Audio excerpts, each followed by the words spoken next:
Without a clear, concise, and well-communicated mathematics vision and sustainable professional development plan rooted in relevant, attainable, research-based, and measurable goals, your teachers and the teachers that you work with, your fellow colleagues, are going to continue to work on, unfortunately, it feels like disconnected pieces of effective math instruction that lead to pockets of success. Instead of actual systemic change in mathematics, which is really what we're after here, and in improving student achievement. In this episode, we're sharing our webinar in audio format because we dive deep on what matters most when designing a successful math program, and we'll outline why reporting the results of your professional development plan over the previous school year is so hard, why you might not be seeing the results you'd hope for, and how you can break the cycle to ensure your progress and reporting at this time next year goes off without a hitch. Let's hit it. We go. Welcome to the Making Math Moments That Matter podcast. I'm Kyle Pierce. And I'm John Orr. We are from makemathmoments.com. This is the only podcast that coaches you through a 6-step plan to grow your mathematics program, whether at the classroom level or at the district level. And we do that by helping you cultivate and foster your mathematics program like a strong, healthy, and balanced tree. The trunk of your tree represents leadership in your organization or your classroom pillars in your math class, while the roots of the tree represent mathematics content knowledge and what it means to be mathematically proficient. Like a tree that requires soil, water, and sunlight, your mathematics program requires productive educator mindset and belief that all students can achieve at high levels. Also, your professional learning structure or your professional learning plan are represented by the limbs of the tree. The branches of the tree represent the development of educator pedagogical content knowledge, including effective teaching and equity-based teaching practices. And finally, last but not least, are the leaves of the tree, which represent the resources, the tools, and the classroom environment that you create for your math class. If you master the 6 parts of an effective mathematics program, the impact of your math program will grow and reach far and wide. Every week, you're going to get the insight you will need to stop feeling overwhelmed, gain back your confidence, and get back to enjoying the planning and facilitating of your mathematics program for the students or those educators that you're serving. So it is awesome to be able to spend some time with you here today. And in particular, we're spending time as we try, and we're going to be putting on our organizational leader cap. So whether you're in the classroom or whether you're at a district office or an organizational office and you're overseeing all kinds of programming, we are going to be looking at this from a leadership lens. However, there's something to be learned and something to be gained for everyone, regardless of the role that you might be in. So today, before we get started, you've introduced yourself, you said a little bit about yourselves, what we'd like you to share here. And we know a couple of these answers already because we've been on a few calls with some of you recently. But what we want from you right now is to share the current pebble in your math leader. Ooh. Oh, we hit home. We hit home. They're like, oh, you stabbed me. Yeah, get your fingers in the chat if you can. We'll give you a couple of thinking minutes here as well, and get your in the chat and basically do a quick sentence to describe an area of need, a pebble you're seeing in your shoe across your school or across your district. That you want to shake loose. We all came here for a specific reason. We are going to talk about goals. We are going to talk about how to change and strengthen our math programs, specifically, starting right away, going into next year. But we got to shake loose some of these pebbles and we got to get them out so that we can name them, we can recognize our pebbles, and then we can figure out why are we having these types of pebbles, in our district, and what are some ways that we're going to kind of help shake those pebbles loose. Kyle, what are you seeing pebble-wise in the chat right now? I see all kinds of different pebbles. Like one is getting students who are not motivated to try or to do assignments. So a little bit of that shutdown mentality going on. If you have had that pebble, maybe it's not the one you've stated, but I'm going to guess that might be a pebble in many of your situations. I also see getting teachers to recognize that there is always room for improvement. That's a really interesting one, kind of around the beliefs and the mindsets, or at least the messaging that we're getting from teachers is that they don't feel that there's some room for improvement. But it's interesting because when we dig deeper on some of these, sometimes that is just sort of the front. That is sort of like what they're sharing or putting back at us. But there's actually more to some of those problems. John, what else are you seeing? I'm seeing a common one that I'm going to summarize in a sense that there's a lot of like I do, we do, you do happening, and this focus on procedural ways. Nadine said, less teacher-led instruction, more student-led instruction. So there's a lot of that floating around across the chat. So that's a pebble I think that we are constantly trying to shake loose. We've been speaking with for the last 6 months, Kyle. I think we've spoken with over 200 district leaders in helping them shape their math program and finding these pebbles. And I think that one is probably one of the most common, is how do we help shift away from this I do, we do, you do model in our class to get more thinkers in our classrooms. What else are you seeing, Kyle? Yeah. And I wanted to comment on that as well. So, maybe not even necessarily shifting away from it, but positioning it in a more productive part of our math program. Because again, we don't want to lose explicit instruction completely. No. It's where does it fit? Where should it be used? When should it be used? And I think we can all agree that it shouldn't be the only mode of instruction. However, we don't want it to be an off limits use of instruction either. So very, very complex and deep here. I saw a lot of people talking about getting students thinking was sort of what I heard. And actually, like John, as I'm scrolling through here, we actually ahead of time, we were like, you know what, we might run this meeting and we might have nobody show up, or we might have like a lot of people show up. Who knows? We weren't sure. We've got 170 so far who have logged in here, which is amazing. So we don't even really need this, but some of what we anticipated would come out and what we heard through many of those meetings that we've had with district leaders and organizational leaders, just like yourselves, are some things like this. Like we heard a lot of people talking about students who are just answer getting. Now it's interesting because it's like we're producing answer getters. And ultimately at the end of the day, when we think about, well, why are we producing that? Well, it must be something going on in the background that's giving that message that all we want is answers and we're not getting kids actually thinking. Right. Yeah. Yep. Another piece that we see is, when we do work in math, we're not seeing results that we had hoped for, and student achievement has not changed. Now, it's interesting when I see a lot of the pebbles we saw there, some of those are maybe some of the root causes for why some of these challenges have come up, correct? Yeah, for sure. That's one that we've heard. There's another one that is common, I think, especially in the discussions we had. I don't think I saw it specifically here in the chat, but also I think it's underlying. It usually comes up in our chats with districts is that many teachers, when COVID hit, took 2 steps backward. They resulted to some practices that they relied on when they first started teaching. We district leaders and leaders in charge of professional development in the district have put into place many different aspects, many different pieces to help move teachers along their journeys to achieve some of these things that we're looking for in math class. And when COVID hit, it felt like a lot of folks went backwards.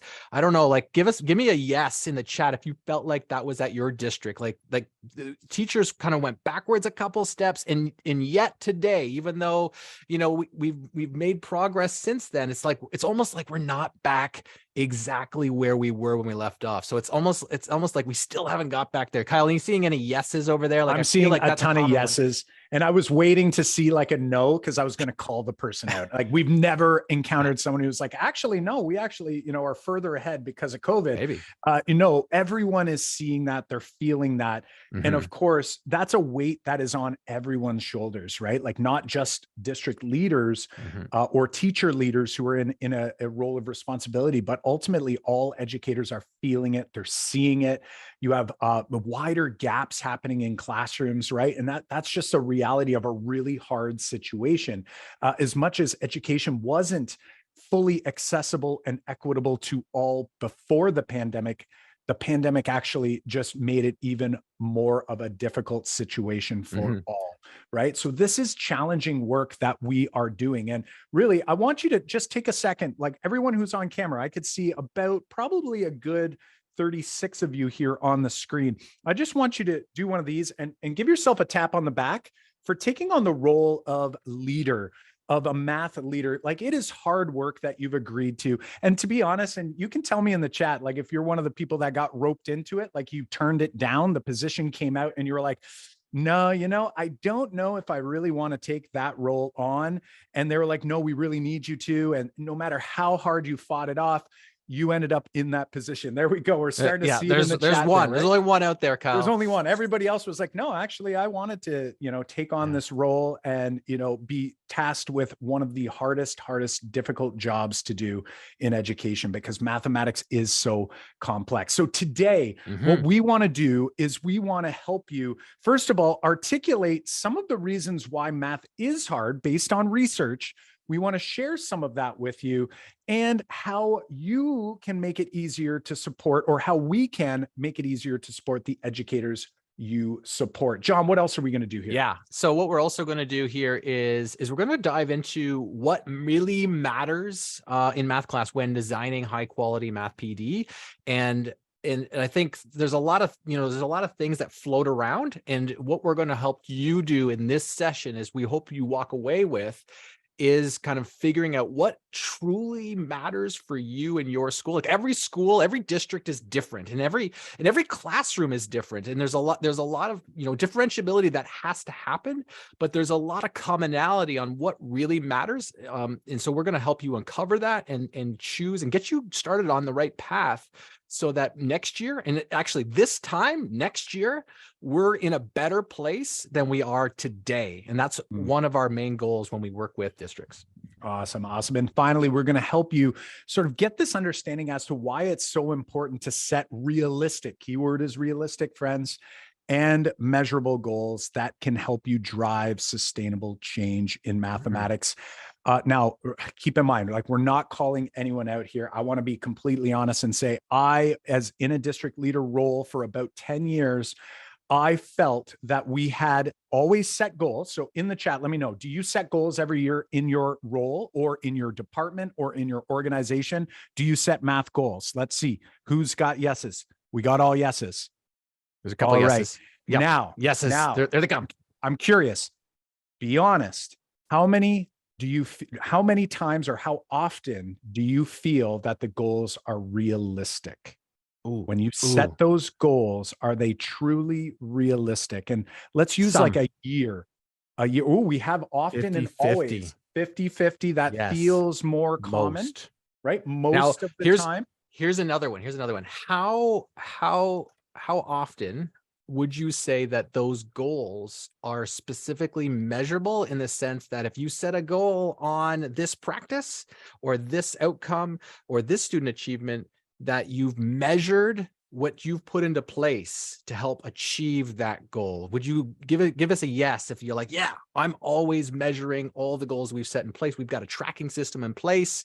Or, hey, not yet. Maybe it's not I yet. love it. Some people said depends who you ask, right? So I like that some people are being a little bit more like candid here, because again, you're in roles where, of course, you don't want to offend anyone. Maybe there's teammates that are here with you. And this isn't to call people out. It's that this is common practice in many of the organizations, the schools, the districts that are working. And the reality is that without these things, it can be very difficult to start doing that change. Now, I wanted to bring out, and I hope I didn't lose it here. There was someone who had said, Where did it go? There was a great one here. I lost it. I had someone's quote here that I thought was really, really good, and now I've lost it. What a bummer. They said, sorry, here it is. I'm ad-libbing, but this person said in the chat that if there is good intention, then I believe they're reachable. And I love that. That's like glass half full. But I'm what we're actually talking about here is like, are we going to be able to do the necessary work in order to reach those goals? So not saying that I think there's always good intention. I don't think there's any goals that are set with ill intention or no intention. But the reality is when we talk about realistic means that we have to have an action plan in order to get there. So we're going to talk about some of that work today and hopefully get you in a position where you can start crafting some of those goals and start thinking about this work. This isn't something that will be finished in a 1 hour session. This is work that you'll need to do and do over the next little while with your team, or maybe you're already in that work with your team and you want to continue iterating. So before we do though, for those who don't know us, I'm Kyle Pierce. You'll see me over there on the left of your screen. I've spent quite a number of years in the classroom, both as a high school math teacher, then for a number of years teaching half-time in the classroom, and then doing an instructional coaching job. I would like to articulate my 5 years instructional coaching was really me just going and trying to put out fires everywhere. If that's you, you can say, heck yeah, in the chat. I had no idea what I was doing. And I learned a massive, massive amount in doing that work. And I had really good intentions and I tried really, really hard, but it took me a very long time. And then I went into an instructional coordinator role, K through 12. And once again, I've learned a massive amount. But the majority of my time in that role, I feel like I didn't actually get much done because there was so much work for me to do in understanding what the role is and what actually goes into doing mathematics and helping to shift programming across a school district. Over to my left is John, to your who knows where he is on your screen. John, say hello to everybody. Hey, welcome everybody again. John, I'm John, and I've been teaching math in the classroom for 18 years. It sounds so weird to say that because I still think of myself as a new teacher, even though it sounds so long when you say 18 years. Kyle and I have spent the last 10 years sharing our best practices online, helping teachers that are in your districts change their mathematical practices to line more with the 8 effective teaching practices and mathematical proficiencies, strengthening teacher practice. We've been doing that through a variety of different ways. One way in particular, we do this on a weekly basis. Maybe there are some folks who know us through this podcast. We host a weekly podcast. I don't know, give us a yes if you're a listener to the podcast. We put out a weekly podcast where we talk with teachers who are in the classroom, or we talk with leaders. Kyle and I often riff on different ideas ourselves. So you might know us through that. You also might know us through a few of our other websites, Tap Into Teen Minds, mrorr-isageek, Math Before Bed. Math is Visual are some of the websites that we contribute to. And also you may know us that you've hit our virtual summit. Every year we host a virtual summit, a free online conference in November. We've been doing that for 4 years in a row. We'll continue to do that next year into November, a free conference for educators to strengthen their math practice. Kyle, let's get into it. Let's talk about why, because I think why math is hard, because I think a lot of those pebbles we saw come out in the chat, it's kind of like good and bad in a sense, but because it's like, well, we got these pebbles, but you folks aren't alone. Like, you aren't alone in a sense of like, these pebbles aren't just in your district. There's actually some reasons why we experience the pebbles we do. And there's an article that we read not too long ago called "Why Are Learning and Teaching Mathematics So Difficult?" from Alan Schoenenfeld. And this article dives into 3 huge areas, massive areas of like why it's so hard to learn math, but also why it's so hard to teach math. And in this in this session, we're going to kind of pick and choose some of these things to show you, hey, these are the things we're experiencing in our classrooms. These are the things we're experiencing in our schools and our districts. And these are the reasons we may be experiencing those things. I love it. I love it. And, the opening quote, I think, is what really captured us. For those who have followed the work that we do, it's really important to capture the attention of your audience, be it your students or the audience like you friends here, or maybe it's the reader if you're writing a report or an article. And this jumped right off the page at us. And I'm wondering, I want to know from you, show us an emoji if you're feeling this too. But this to me sort of gives you a bit of a pit in your stomach when you think about mathematics education in general. This quote that is in the article, it says, school mathematics is the fossilized remains of real reasoning processes or real mathematical thinking. And when I go back to everyone's Pebble, and we saw how many people were talking about perseverance, and they were talking about productive struggle, and they were talking about thinking, and they were talking about not mimicking, and they were talking about all of those things. This quote right here sort of summarizes what we see in general. And again, this isn't to insult anyone. This isn't to say like, ooh, feel bad about the work that you're doing in your district. The reality is that my classroom, that definition would define my classroom for the vast majority of my career. Totally. When I was in the classroom, it took me a very long time to recognize that that is exactly what I was doing. I was taking these ideas that mathematicians had stumbled upon. And that's the key word, stumbled upon. They didn't know it. No one told them. Pythagorean did not get told the Pythagorean theorem. He discovered it. Now, we know that there were earlier discoveries prior, but that particular mathematician also discovered it, right? So the whole idea here is that is what real reasoning is and what real thinking is. And that's actually the first part, one of the three big ideas that Schoenfield says makes teaching and learning mathematics complex, is this idea around thinking mathematically. And this idea, goes to the heart of what it means to do mathematics. And this is, as leaders of mathematics, this is something that we have to answer ourselves. And partly down, a little bit later in this session, we're going to have you start to craft what your mathematics vision needs to be. And it has to be rooted in what you see mathematics to really be, what it truly is. I'm wondering, maybe in the chat, like what do you view what mathematics is? Like in one sentence, like mathematics is ... Complete that sentence. So you can think about that while we keep kind of chatting here. But mathematics, like we have to answer that question before we can do anything else in terms of professional development, goal setting. We have to really understand what mathematics is, because people have different views. Your classroom teachers have different views of what mathematics really is. And if we're not in alignment, it is one of the barriers to why teaching math is so hard, is that we have to think about what truly is mathematics.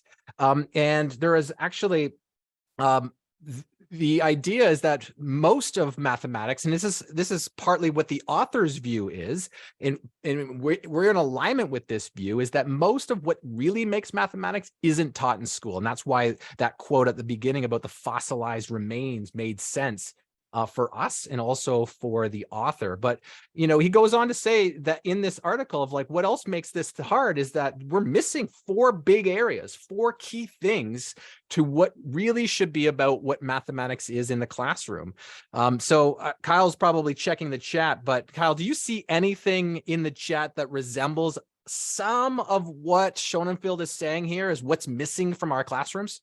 Absolutely. Well, I mean, when they describe what mathematics is, right? And I would argue that if we went and extended that and said, is this happening consistently in your classrooms? I think many of us would probably say, No, right? Otherwise, otherwise you probably wouldn't be on this webinar right now, right? Like you'd be like, if this is happening consistently, then you're probably good to go, right? Like you've solved the math education problem.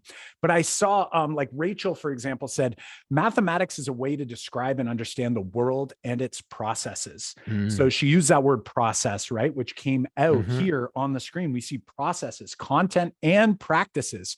You know, something in this first point that jumps out at me is that what we tend to see in classrooms is a lot of content, right? Like we see a lot of content. Now, we're not discounting content, and we're not discounting standards, but keeping in mind, like the standards are really there as almost like we look at it as like excuses to explore mathematics, right? It's like an idea. It's like, hey, here's some ideas that you might use in your class to help kids think mathematically. But unfortunately, no one ever told me that. No one ever taught me in that way, and I didn't understand it. We saw a lot of people talking about thinking and reasoning. So I see that in problem solving, right? Problem solving strategies, right? And we're not talking like list problem solving strategies on the board. We know that that doesn't work, right? We still have problem solving frameworks up on the classroom walls. Just having frameworks does not, it's not the same as giving kids access to problem solving strategies. Like access is something you gain over time when you work towards them, when you have expertise, right? Giving students this opportunity to, explore metacognitively, like what they're thinking, what they're doing, developing that skill over time. And then ultimately, I like how they have beliefs last, because their mathematical beliefs are actually going to be generated from what happens in our math classrooms. And John, we'll be digging into that just shortly here. For sure. And here at Make Math Moments, we believe that, in order for you to create an effective mathematics program at your school or in your districts, we believe that it has to be fostered like a strong and healthy balanced tree. And so when we view what's happening in the chat right now, when we think about what's missing in mathematics, and we think about mathematics on what it really means to be a mathematician, that kind of brings up 3 areas of our 6 areas that we know is important on strengthening mathematics programs. So that brings up for us, and you can see that in the chat when Kyle was kind of picking and choosing a couple of them, that there's a lot of what goes into the, for beliefs in what mathematics is hitting on mathematics content knowledge and proficiency. We saw a lot about thinking. We saw a lot about reasoning. We saw a lot about like understanding patterns. But then we also saw some kind of ideas around pedagogical content knowledge.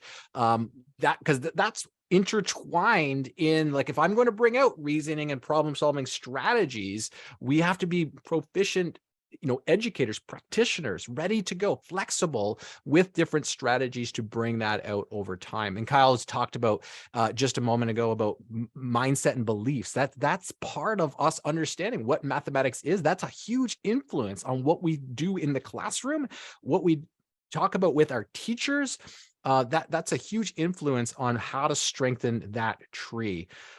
Kyle, let's jump over to, like, well, that's kind of the one huge area of why math is hard, is about what it means to think like a mathematician. But Kyle, let's dive into the second piece that he outlines on why math is hard, which is about the learning environment. Absolutely. So this piece around beliefs, like if we are actually thinking mathematically and we're giving students the opportunity, well, where are we giving them those opportunities? It's in the learning environment. And the reality is, while we know that students, their beliefs and their, experiences are heavily shaped in the home, the reality is we spend a whole lot more time on a daily basis doing mathematical or mathematically focused things in the math classroom. So you can imagine Schoenfield here talks about and references research around the primary locale where their mathematics identities are shaped is in the classroom. So the reality is students think that mathematics is the copying and regurgitating of procedures and rules, then you can imagine that they believe that that is who they are as a mathematician. If they're good at mimicking, that's me, that's John, maybe some of you are those people as well, then you may identify as a mathematician or someone who is good at mathematics, when in reality, that is a very narrow focus and actually not a very accurate focus of what Schoenfield is arguing is true mathematical thinking. We have 5 pieces that he highlights here. And we can't tackle all of these today, but we're just trying to give you a sense as to how complex this work really is. But ultimately, there is a lot of things that is working against us in our roles as mathematics leaders. And I know, and Blaine is right under me tonight. I don't know, Blaine, am I above you? Like, is it consistent for everyone? I don't know. Because he's not under you. Okay, I was wondering that. I've always wondered that. So Blaine, we were on a chat and we were chatting about some of these challenges, but in particular, right, number 1 here is the mathematics itself.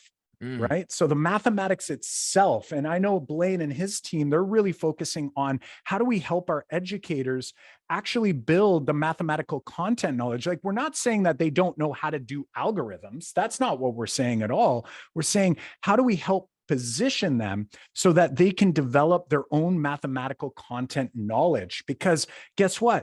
In districts, we're asking teachers to help students have a more cognitively demanding math curriculum. But the only way we can do that is if we understand the mathematics that we're trying to actually allow students to explore and learn. Yeah. And I'm going to jump, Kyle, I'm going to jump down to the 5th one here to highlight, which is on formative assessment. I've been obsessed with assessment for 10 years now on trying to perfect that in my classroom.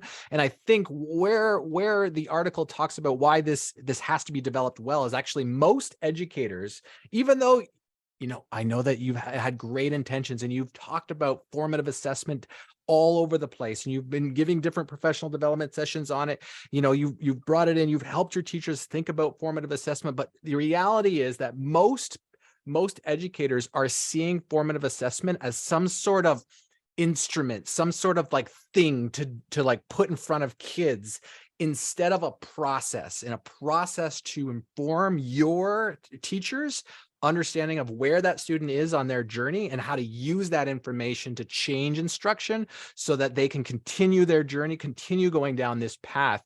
I was in this camp, Kyle. I was a person who, when I first heard this, I'm told that formative assessment are like quizzes, and summative assessments are like tests. But in reality, the way I viewed it and the way it was told to me, it was like all that was summative assessment. It was all evaluative of learning, because it all went in the report card, and no one used anything. We didn't use what kids were showing us to change our instruction. That's one of the hard things that we have to help our teachers with, is think about what is going on with their assessment. How can we view that assessment to inform our instruction? That's a big issue of what needs to happen in our classrooms if we're going to kind of create this robust learning environment so that students can achieve that mathematical thinking that we already established. And keeping in mind, once again, that all of these pieces play together, right? It's very difficult for us to, help students with agency, ownership, and identity if my own agency, ownership, and identity has been limited in my own experience learning mathematics. Now, here's the thing, and I want you to be honest. Out there, okay, you friends are on a webinar with us right now. There were we were over 200. Now we're at 199, but we were at 200 people. We had a bunch of people here joining us. I want to ask you a quick question in the chat. Just say yes or no. How many of you have done some learning in mathematics, be it content knowledge or pedagogical practices, outside of the work day? Go ahead. Let us know in the chat.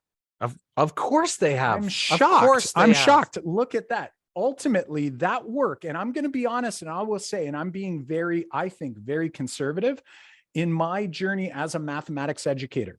I used to stay at the school until after all of the basketball practices were done, until 8 p.m. every single night. And that was just to lesson plan.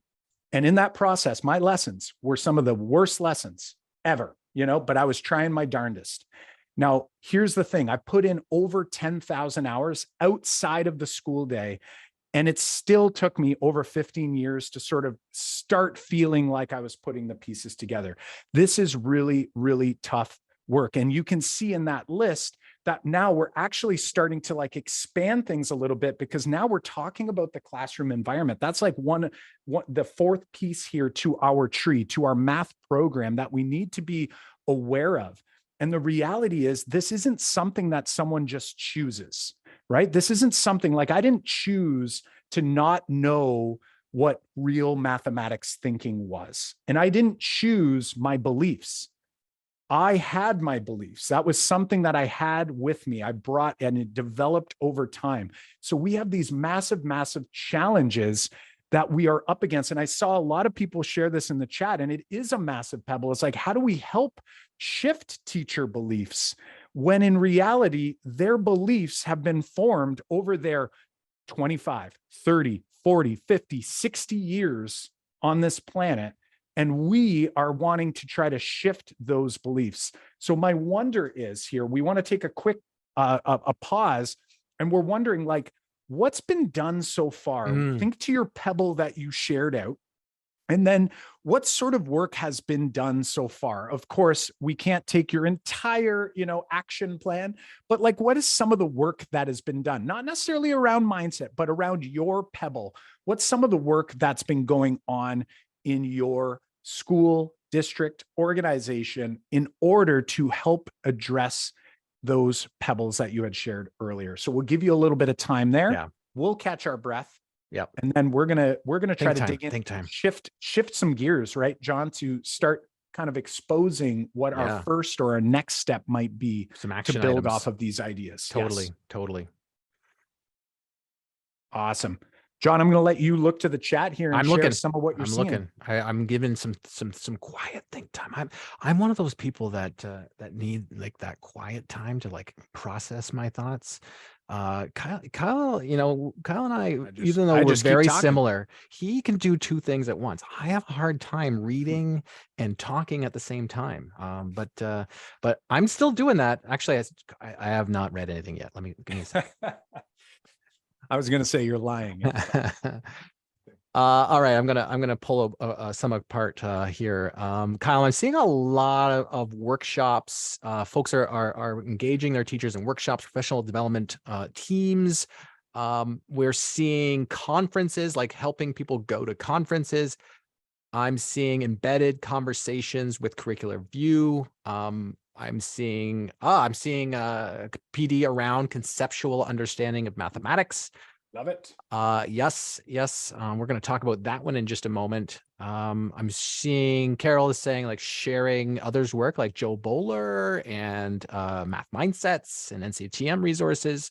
I'm seeing Trish. Welcome Trish, around the 5 practices and building thinking classrooms. So we got some of that growth in coaches. I'm going to go here because I saw Rebecca say it. 8 practices from NCTM. We did have a slide we were going to bring up at some point, but you beat us to it. So amazing. Perfect. So like we're seeing a lot of great ideas here on what people are doing in mathematics. Like they're thinking about trying, like these things we're putting into place. These things are helping to address, right, the pebbles that we've seen, and that's so like this is what our job is to try to like make improvement in math instruction, change our student results, change our student success levels and achievement. Like these all make sense. These are all kind of great places. So I think we're gonna kind of comment on a couple of these a little bit later and kind of compare like what is working and what can be shifted a little bit, because remember, part of this webinar is we want you to walk away with knowing what your plan is going to be for next year and knowing what makes a difference and what doesn't, because I'm going to argue some of these things make a huge difference and some of them could be like maybe we should shift away from this next year and focus more on some of these areas. So to do that, let's bring in the third area of why teaching math and learning math is so difficult. And Schoenfeld talks about the cultural surround. So the cultural surround is like what's in place outside of our classroom and outside of mathematics in general that prevent us from doing a great job, like achieving the things we want to achieve. Like these are all the outside factors that kind of prevent us from doing that. And so we're going to talk about 3 specific ones here today on what we call barriers to progress. And one that we know of, and this is one, Kyle, that we experience when we talk with district leaders. Like I said at the beginning of this call, is that, you know, we've been speaking with, I think, over 200 over the last, 6 months. And one of the things that's most common is what, after we kind of dig a little bit, is that teachers our leaders think that we need to change pedagogical practices. And that might be true. That should be one of our kind of focuses. But paired with that is that teachers, if they're going to be successful in changing their pedagogy, if they're going to be successful in trying strategies in the classroom, they have to be very confident and very flexible with that conceptual understanding of mathematics. Because if you're going to ask a teacher to think on the fly, to be able to be like, you know what, I'm not going to do the I do, we do, you do model. I'm going to be like, you know what, I'm going to try getting my students at the boards. Maybe I'm following my building thinking classrooms. Maybe I'm following the 5 practices for orchestrating productive mathematical discussions, which asks my students to try strategies. And my job is to tie strategies together. We have to, the teachers have to be very good, very confident with different strategies in math. And that is one of the barriers right now that we're seeing in a lot of districts, is that the math content level of confidence for teachers in all grades, Kyle, all grades. So a lot of folks focus on, hey, our elementary teachers, we need to strengthen their math. They don't have math degrees, but I'm going to argue our high school teachers, I'm a high school teacher. Kyle was a high school teacher. I did not know the conceptual understanding of many topics. I was very good at following the procedures. I was very good at telling my students how to follow the procedures. You know, probably I had a lot of success just in engagement, just because of my personality, not because of the mathematics I was unveiling to them, not the conceptual understanding of that mathematics. Our teachers still need, all of them need a deeper understanding of how math connects, so that we can use models and flexible strategies to build that fluency. That's our biggest barrier that we're seeing right now to achieving the success levels, the achievement levels, the change in pedagogical practice that we're hoping to see at the end of the year. We got to help our teachers with their math better. And how many, I don't know, I'm curious in the chat, is how many, I saw one of those ideas that are strengthening math pedagogy or math ideas in their classrooms. One strategy that was shared just a moment ago, Kyle, said they focused on the conceptual understanding of math. Like, how many PD sessions, how many times have we put into place, or part of our math goals is to help our teachers understand the math and experience the math as students before we ask them to teach it to kids. And again, if we go back to the challenge and the hurdle that educators have, it's not a decision they get to just make. They don't get to decide starting next year, we're going to teach conceptually. There is a lot of work and time and effort that is involved there. So when we go all the way back, when we talked about setting goals and we talked about realistic, like a realistic goal to me would not be that all of a sudden by the end of this school year, we teach everything conceptually, because I think it's actually humanly impossible given the constraints, right? But what we can do is we can set a goal that we're going to try to teach more conceptually. And maybe we're going to drill down. We're going to start with this particular topic, and we're going to do something specific, and we're going to set a key result that's going to be connected to that work. We're still getting closer to the end result. But what we're not doing is saying we're going to flip the switch and start teaching conceptually. And when we go back to our tree and you start to see, like, cultural surround is connected to all of these areas. Like, I would argue that they're all connected, but now we start to think about, how do we overcome them? And that's where our roles in district positions, in organization, or even just as a department chair, our role in the leadership is really key here. We talk about that as the trunk of the tree, not to say that the trunk is the most important part, but guess what? If that trunk is not strong, if it is not well developed, if it doesn't continue developing, it will not be strong enough to support the rest of the tree, right? So it is very, very important that we as district leaders are working to build and develop that trunk. If we cut through that trunk and we look at it, you see all those rings. It's not something that happened overnight. We can't just do this work overnight. It's like every year we get a new ring, we get a new ring, we get a new ring, and that trunk gets wider and wider and stronger over time. And then finally, that's where we start looking at our professional development structure.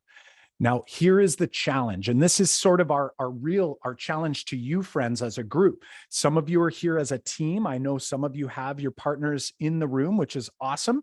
For some of you, you're the Lone Ranger, right? Like I'm guessing, I'm not sure, Julie, we were chatting with Julie last week, but Julie might be the Lone Ranger in here in her world right now. So the question then from today is, how do we start considering all of the challenges that we have in mathematics, and then start thinking about how do we take our plan? I don't want to say you're crafting it from scratch, because you all have plans. You've had plans in past years. How do we take it and how do we continue to refine it?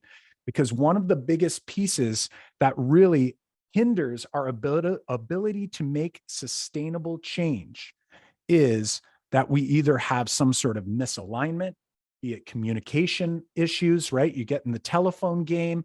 Maybe it's a lack of priority, right? In terms of the work that we're trying to achieve, or we put in brackets, too many priorities, because as John always says, if we have too many priorities, we're focusing on none of them, right?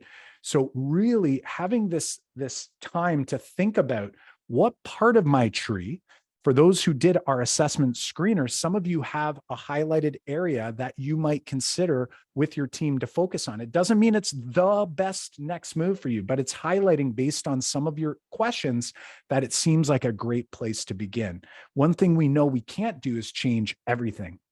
Now, today for you, the things that you can actually implement in your world is to start thinking about your measurable, clear, attainable math vision and the plan for mathematics. So that's taking what you have already and trying to figure out how do we adjust it so that it can be as impactful and sustainable as possible. Because again, this other issue is the lack of that clear, measurable, attainable vision, right? And ultimately what you'll have is, and we're going to have you share it in just a second, some of the things that you want to see happening in your district. And the reality is that when we have you list your wish list of all the things that you would like seeing in an effective classroom, like when I walk into a classroom, we're going to have you share out, like, I would love to see this. I'd love to see that. I'd love to see all of these things. What ends up happening is the more people in your district that you talk to, the more pieces get thrown on the table. And when you look at all of these pieces, they're all amazing. Right over here, this one right here, this is, using vertical non-permanent surfaces, right? Because we know vertical non-permanent surfaces, based on Peter Lildahl's work, will help students get on task faster and stay on task faster. It'll also get them thinking more. But then over here, there's this other one, like math talks, trying to do math talks in our district, right? All of these pieces are all amazing things that we want for our math classroom. But the reality is that you likely have across your school, department, your organization, you have different educators pushing different puzzle pieces. And one of the biggest challenges in our work, our worry for math education, is that we're pushing these puzzle pieces, but we actually don't know what the finished puzzle should look like, right? So we're doing the work. We saw it. You listed the things you're working on already. But do we know what that finished puzzle is? Are we pushing the pieces in the right direction to get closer so that we can bring it together and start putting this puzzle together, and that everyone in the district is aligned to go, yep, we are heading towards that. That is the finished puzzle piece. That's what I was going to add that to that, Kyle. You beat me to it, but the idea that a lot of times you know what the finished puzzle should look like, and it's just maybe not been translated to the key stakeholders that need to know. And for example, somebody above, let me just scroll back up, asked about time. Like how do we make time? And teachers will often quote time as a barrier to making change in their classroom. And what we have found is that time goes with priority, right? Like, have we made this a priority? And what the teacher says, when I don't have enough time, they're saying that that is not a priority for me at this time. And part of that is this vision. If we don't have a clear vision that's communicated to all key stakeholders, then there's no incentive, right? There's no incentive for that teacher to shift their practice to meet what you're asking them to do, because they've got a lot of outside factors, right? There's parents that they're like being answered to. There's part of their job is, I have to teach this standard, this standard, this standard, this standard. All the standards have been itemized, and we have to go ahead and check all those off. And if the administrator, think about it, they have to answer to their administrators in their buildings. And if the administrator doesn't know the math vision that the district leader or the curriculum consultant or the director has set for mathematics, if not everyone is aligned and the administrator doesn't know that, then the teacher doesn't feel like the administrator has their back if they're going to make a change, because there's a lot of pressure. If I'm going to be a teacher and I'm going to go down this path over here, which is different, I don't know if I go down this path that I'm going to be able to get to all these standards, because it's new. I know this path. I've been there 20 years in a row, but this path is different. And if I go down that path, is everyone going to get mad at me? Is my administrator going to come at me because I didn't teach the exact standards, because I took a chance, because the curriculum consultant is asking me to take a chance here? Like, if the administrator knows what the vision is and is on board with the vision and says, that's our priority, and has communicated that to the teacher, now that pressure has been lifted. That says, oh, that's a priority for us in the building. And we know that if I go down this path now, which is risky, that I know that my administrator and everybody in my department has my back, because that's our priorities this year. That's our vision. And then we know that if a parent calls, then we know that we've got support. We've got support to kind of move down these new pathways. But it can't happen unless the vision has been set. It's clear. It's been measured. There is a place for us to measure it, and everybody's on board. And in reality, Kyle, is that most of the districts we talked to over the last 6 months is some people have these puzzle pieces and we've been moving them in place, but that puzzle isn't set, and every key stakeholder is on board with where that puzzle needs to go. Now, this is a challenge, and one big pushback everyone will have is that, there are so many things that are urgent, right? Like, so many things that are urgent. We're just talking about mathematics. There's all the other subject areas when we talk across a school, a department, a district, an organization. But the reality is that it comes back to that word realistic and attainable. And the reality is that if we want to use, we call it the spaghetti against the wall method, right? What we can expect is probably a lot of the same, right? The reality is that goals have been set in districts, in schools, in organizations. This isn't a new thing. It's not a 2023 thing. It's not a after COVID thing. Goals have been set for decades, for a very long time. But the reality is that if we want to make real change, we need to get serious about ensuring that it's realistic. And we need to also imagine what would that look like? So we go back to the time piece. If you know that the goals that have been set the time is not there, like we can't help a teacher figure out where to make the time, then it's not a realistic goal. Like that's just plain and simple. Right? It really isn't. So we need to stop fooling ourselves. So for example, when I'm trying to lose some weight, if I continue to eat the way I have been eating, I cannot, and I don't do any more exercise, I cannot expect a change to happen, right? It just does not make sense. But we do this a lot in education because we're supposed to, right? And we have a lot of stakeholders. So that's one of the big things that we're going to have you do now, is to start thinking about this. We're going to encourage you to share it in the chat, but some of you are going to want to maybe jot some of this down on paper. We also have a link up at the top, and we actually have like a Google Doc you can create and make a copy of. We won't be able to see what you write in there or anything like that, unless you're a district partner. A few of you out there are some of our partner friends. We see in your document because we help you co-construct them.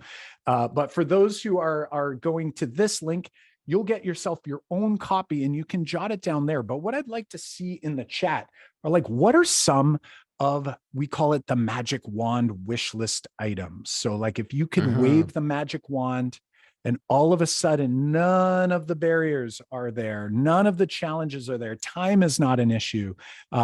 Supply teachers or occasional teacher coverage isn't an issue. What would you see happening in your math classrooms? Let's get some of these ideas down here. And really what you can envision in your mind is like, we're getting puzzle pieces down. And when you get the puzzle pieces on the table, that's when you can start looking and going, okay, what do I want the finished puzzle to start looking like? And that'll get us a little further down this process. And this is work that will need to happen, and it will need to iterate with you and your team in order to get closer and closer to a more realistic, clear, concise, and measurable vision with goals. Yeah. And as those come in the chat, so you're thinking about, again, what does the completed puzzle look like? What do you want to see in your classrooms? Because we're gonna kind of reverse engineer a little bit from there. Is when you start to get those out and brainstorm, and someone said they're going to do them with their staff. I mean, that is a great activity. This is actually step one with the work that we do with districts who partner with us.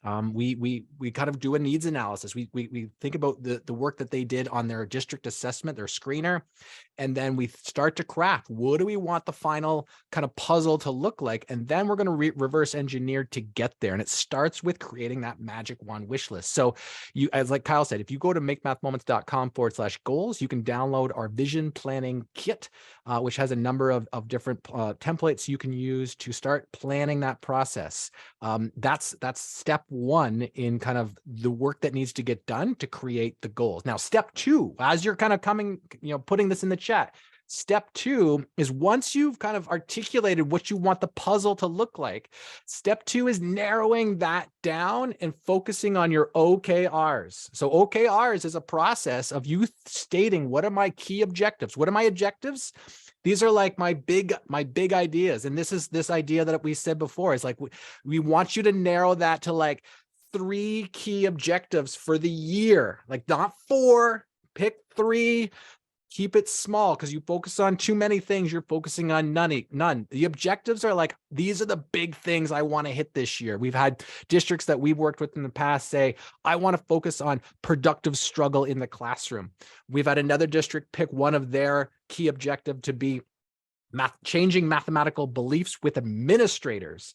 We've had another one talk about building fluency in conceptual understanding. Like, these are like big mathematical things that we want to have work towards. Now, that's the objective. Now, the real nuts and bolts here is for you to develop what we call key results. These are measurable things that you can actually quantify, like you can put a number on.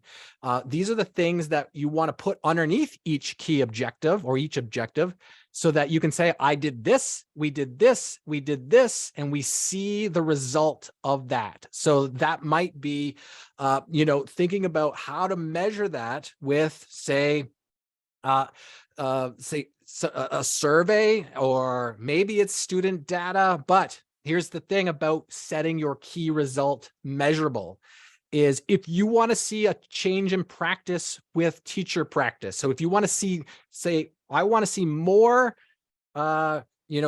teachers using a building thinking classroom. That's been a lot that we've kind of talked with districts about. Then we should measure that teacher practice. A lot of times what districts will do is measure the student result at the end of the year.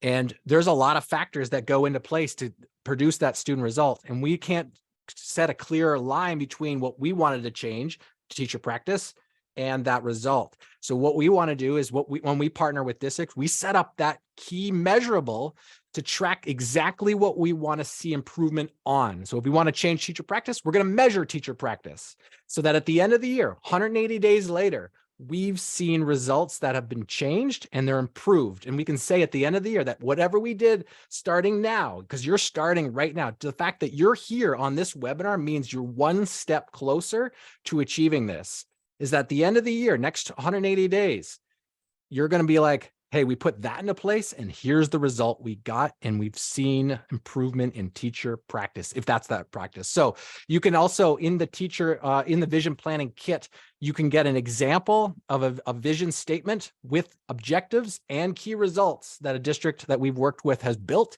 And I got a blank one there in there for you as well. Kyle, what are you seeing in the chat? Seeing lots of great stuff. So a lot of people are like, I feel like there's some head nodding going on. I see it in the cameras. That's awesome. Right on point. Some people are saying though, like can you give an example of how to measure the use of BTC without depending on student data? And this is really interesting because we talk with our district partner friends about this work all the time. And the reality is it really depends on what you're measuring, because guess what? There are 14 practices last time I checked that are connected to building a thinking classroom. So which one are you trying to measure? That is going to dictate what you're trying to measure. So the reality is, like, when you back up for a second, a lot of times we actually make things way more hard and difficult and complex, or I'm going to use complicated, than they need to be, because the reality is that if we are doing this thing, the question we want to ask ourselves is, why are we doing that thing? What are we anticipating it's going to do? In the long run, everything we do is for student achievement. We know that, right? But let's be honest, when you start anything new, you're not anticipating that all of a sudden the marks are going to go through the roof. Like, although we usually set our key results to measure that, which does not make any sense, right? It really doesn't. It's setting yourself up for actually feeling not so great about yourself. And then what happens is we end up moving on from that practice. So we go, you know what? So if we're talking about the practice of actually physically getting up and going to the vertical non-permanent surfaces, we have a district that is working on that. And that is going to be one of the objectives they have, is trying to get more time at the whiteboard, students collaborating. And the question then becomes is, well, how many classrooms is it happening now? Well, and they don't know. All right, well, how can we figure that out? Right? We can go with honesty and just go with teachers just, open and honest. That's great. We can do that. Oftentimes when we ask about effectiveness, teachers tend to be more efficacious than maybe they really are, right? Like, we think we're doing amazing work because we're doing the best we can. So what other measure can we do? Does that mean a walkthrough where you're just going and you're just basically counting, like, how many classes did you walk into where you saw students working at the whiteboard? It's not going to be perfect, but you need to structure it in a way that you're measuring what it is that you're trying to change. And of course, the change you're trying to make is supposed to, in the longer term, address something. So I would argue that building thinking classrooms actually is not designed for all of a sudden test scores to go up. What it's really trying to do is it's trying to get students to do more of the thinking. That is different. That is very different, because with this same district that we've been working with, now that they've measured and saw how many classes students were standing up at the boards when they went in, and they haven't done their next one, but they've done kind of an informal check-in. The next question we had is, how are you going to measure the intentionality? Because you know what I used to do? I'd get kids standing up at the boards, and then they would regurgitate the stuff that I already taught them in the note. And that is not going to help us make the change that we really wanted to make. So this is the work that John and I have been so passionate about doing more recently, is actually working and essentially being accountability partners for the handful of districts that we've had the pleasure and really the honor of being able to learn alongside with. We get to ask the harder questions. And sometimes we ask very simple questions and they seem obvious after the point. But the reality is when you're in a role where you're there and you're trying to grow all 6 areas of that mathematical tree, of that math program, it is incredibly difficult. And once again, I'm gonna guess, and I see Jordan. I just saw Jordan in the room. Hey, Jordan. Jordan, I'm gonna pick on him right now. When you applied for your role to be a mathematical leader in your district, I'm gonna guess that there was a list of all kinds of things that you were responsible for, right? All the math things, and then at the end, there's like a line. Somebody want to beat me to it in the chat. What's the line that's at the end of every job posting where there's a role of responsibility? It would say, it says teacher PD. Yeah, that's baked that's in there. That's in there. I don't know. Duties as assigned. Nicely done there, Blaine. He knew the answer. He knew the answer. Fellow Canadians. So other duties as assigned. So you are wearing all these hats, but here's the crazy part. Never have I seen a job posting where it says, here is the support we are going to provide you to prepare you to do this role that you've never done in your entire life before. Right? Never done it. You are now in task. So when I took on the K-12 math consultant role in my district, it was the first time we ever had a math consultant. And I basically walked in and was like, what do we do now? Like, what is it that we need to do? So that's the work that John and I have been doing. Mm-hmm. And we essentially work together with friends just like you in order to craft not only a plan. We tend to start with the trunk because that's where a lot of districts end up being, but ultimately we try to co-construct a plan that matches your current goals, some of the district priorities that are set in stone and that cannot be changed, but to help you make them more realistic, measurable. And then once again, we try to be that accountability partner to try to ensure that we make real progress. So all of that hard work, all of that extra thinking, all of those extra hours that you put into the role you're in, that they actually go and start shifting and moving the needle in the direction you're trying to get it to.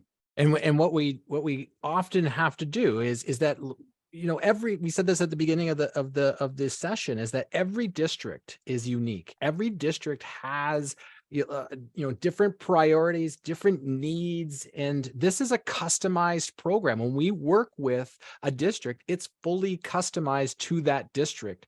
So oftentimes what it's going to look like, what to expect is that we do sit down, we do that need analysis. We go through with you the magic wand wish list. We help to craft those goals. Like, what should those goals be and how are we going to measure them? We co-create that together. We do that vision planning together. We do the monitoring together. And then a lot of times we develop what the actual program and help to carry out that program. We aim this to be a fully sustainable program. The reality is it's just Kyle and I that do this work. It's our life's passion work. And when we partner with a district, our goal is to give that district everything they need so that by the end of that year, and we often partner for 3 years, by the end of that time frame is that the district is strengthened at the leadership level and the teacher level. And the idea there is that we want it to be a sustainable program. We don't want you to need us forever. We want to be there to build a system with you so that when we leave, that system can remain strong and that can keep going. And then we can go partner with another district and build that system there. Our goal is to strengthen mathematics across North America and the world. And we're going to start with different districts and giving them what they need so that we can build that system. And the reality is we only partner with a handful each year because of that idea of that work. And we actually have a couple slots left open for the 2023-2024 year.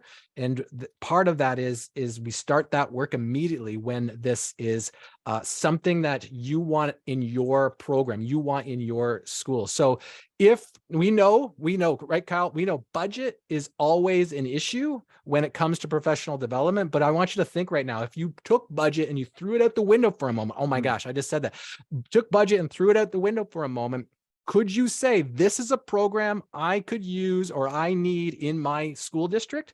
And if you say yes, then you might be a great fit. We only partner with a couple. And so a step would be to head on over to that same page, makemathmoments.com/your goals. And click the book a time to call with us. We'll chat and see if it's the right program for you. As I said, we got a couple slots left going into next year that need to be filled before the year is up. And if you think you're a good fit, then we'll have a chat and see if it's a good fit for you. Yeah. And guess what? If the spots do fill up, John, people can, maybe hate at a couple friends in the room here because some of those friends just snagged a couple spots. So good on them for starting that work. And yeah, so that's the work that we'll be doing. So you'll see there's a link up on the screen. When you get to that page, basically you have access to the the planning workbook and sort of getting yourself going. And hopefully you've looked at this time together as an opportunity to maybe like take a step back for a second and think about the work that you've done in the past. And please, please do not take any of what we've said here as that you've been not doing it correctly or that it hasn't been helpful, because every single thing that we've done over the years is helpful. That PD that you're doing, it is helpful. What we want to do though, is we want to shift it so that we can make it as intentional as possible. Just like when I go into a classroom and I think about all of the years of teaching when I didn't understand exactly what a math classroom or an effective math classroom might look like. I mean, it wasn't all for naught, right? Students did do learning and there was good things happening there. It just wasn't as impactful or as intentional as I would have liked it to be. So please, I hope when you look at this session, we will be sending out a replay as well. So some people are saying they missed part of it. And also really, I think you want to take that time. If you decide that you're going to go it alone, your district's in a spot where you're feeling really good about the work that you're doing, awesome, keep going. But take that plan that you have and let's start thinking about how do we craft it in such a way so it's clear, it's concise, it's measurable. Remember, realistic, attainable, right? Those are really, really important pieces, because at the end of next school year, you don't want to look back and sort of go, wow, we did all of these things, right? And all of a sudden, like all you can think of in your mind, because this was me, is like, we did all of these things. And I know there was movement. I know there was movement. And then when somebody says, well, how do you know? And it just sort of like, because I can tell, we want more than that, right? And we want to start shifting those puzzle pieces so that they start coming together. And we want to make sure that educators across the system are coming up with a common understanding of what it is that we're asking them to do. So for almost a decade, I was asking my colleagues when I was a department chair, and then as a district leader, I was asking them to do something that was clear in my mind, but very unclear and very foggy in their mind. So whether you choose to go at that route, awesome. If you think your district's in a spot where you're going, you know what, it would be great to have that accountability partner, right? And you think back to some of the things that we do that we want to make habits out of, right? And the best example is like brushing your teeth.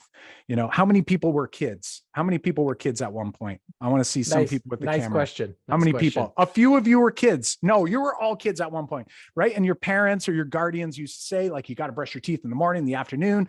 That is external accountability, right? That was like as much as a kick and scream and you didn't want to do it. I'm going to guess, I hope, that you are actually brushing your teeth every day now. And that's now internal, like you've internalized that as a habit. What we try to design with districts is we want to help you create habits where you don't have to commit in your memory. You don't have to think and spend mental energy on doing some of these things that we know are going to help you move that needle. That's really one of the main things that we do with our districts. And again, we ask simple questions, we ask harder questions. And of course, we support you with the work. So through meetings, through PD, whatever is needed, everything is on a custom basis. When you hit that page, if you are interested, you can grab a spot in our calendar. We'll meet, we'll listen to your exact context, better understand whether it is a good fit. We cannot work with every district that we've met with. And then sometimes it's just not a good fit simply because of maybe some of the barriers. One thing I can say is that the barrier has never seemed to be budget, because we always work with budgets. We try our best to make it work for you. But the one thing that we don't want to do is we don't want to put you in a spot where we can tell that your district is not in a position to partner on a program such as this one. Yeah. So if you're, I would say if you are thinking about it, book a time and meet with us, and then we can, look at your situation, look at your unique needs, and then we can work out a plan together. And so that you're not like saying no right now. So decide, hey, is this the right thing this is the right program for me in my district? If you're saying yes, then book a time and we'll work out some details with you specifically. Well, today, John, folks had an opportunity to listen to what matters most. And actually, we sort of addressed some of the challenges in teaching and learning mathematics. And ultimately, I think we addressed all 6 areas of our math program tree.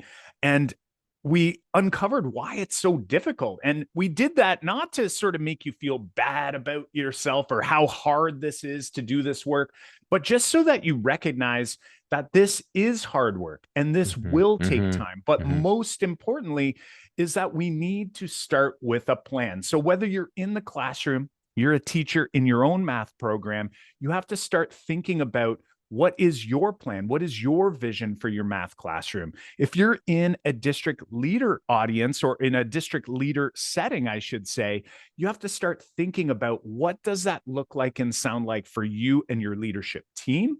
Get clear and concise on what it is that you're hoping to see change. Because, John, as we mentioned in that webinar, something that we always hear people saying is they're like, we want to shift teacher practice.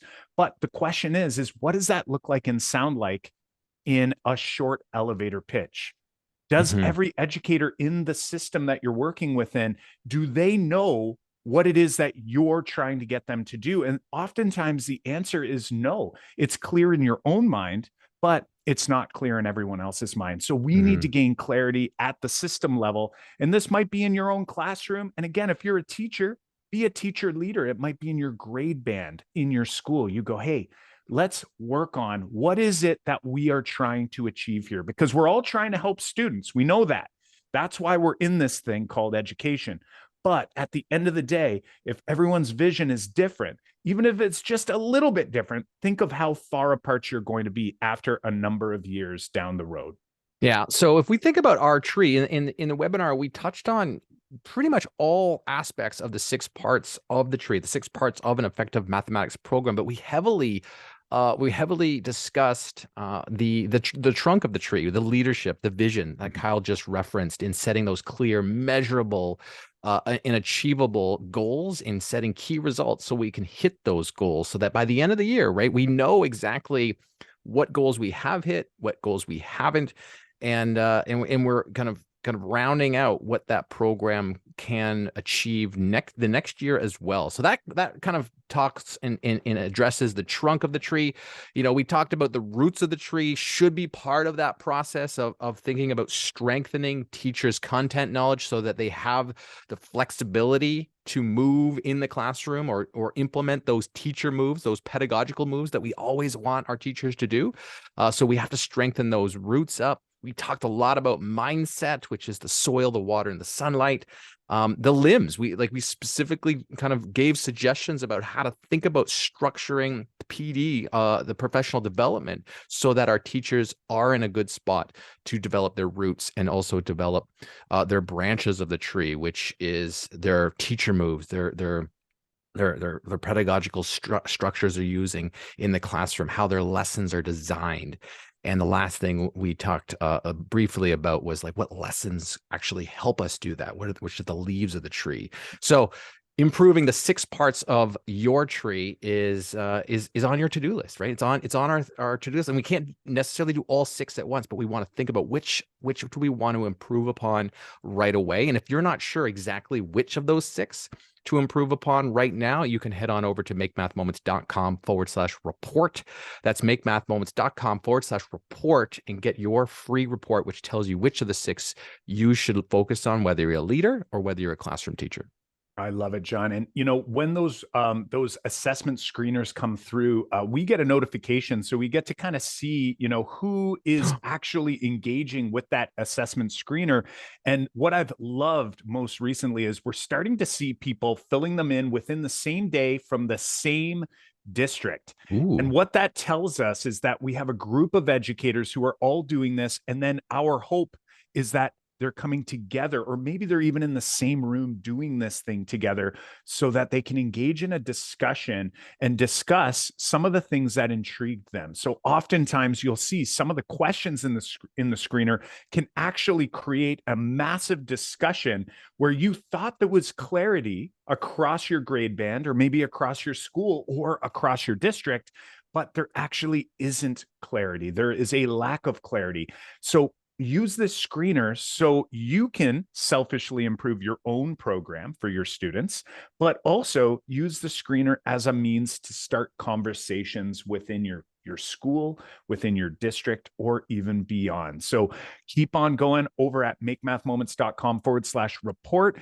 And you will not only have a great 10-minute screener that you can go through with great questions that will start great discussions, and you'll be able to actually use this report to take the next step in the area of the tree that you could use the most support in.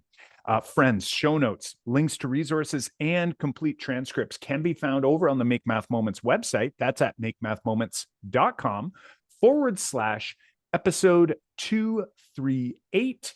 Again, at makemathmoments.com/episode 238. And on that show notes page, keep in mind that planning kit you have, which we've sort of designed specifically for a district, but could be used in a school setting. It could even be used in a grade, band, or department setting. You will find it on that show notes page. So you can go over to makemathmoments.com/episode 238, and you can grab that planning kit right now. Well, until next time, my friends, I'm Kyle Pierce. And I'm John Orr. High fives for us. And a high five for you.